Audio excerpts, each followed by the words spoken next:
maring wong tuwa sing wis sedo. Amale ana nganggo niat becik, bekti marang wong tuwa tansah eling. Panuwun Gusti ing pangeling iku, amale ana kanggo wong tuwa. Niat becik ngancani langkahku, muga Gusti paring suwarga kang mulya.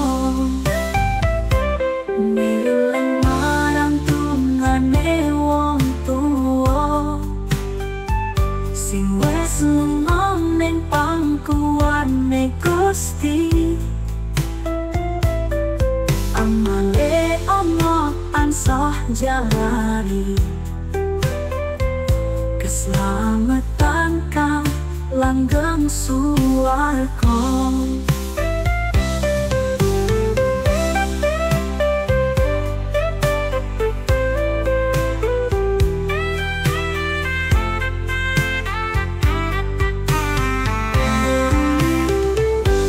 Panuwun Gusti ing pangeling iku,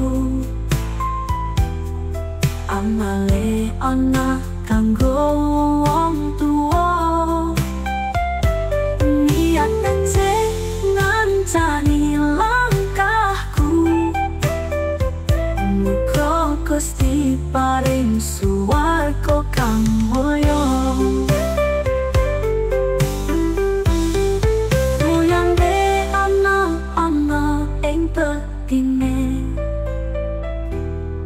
marang wong tuwa sing wis suwarga. Gusti tansah ngelingake becik tumindak iku kang utama.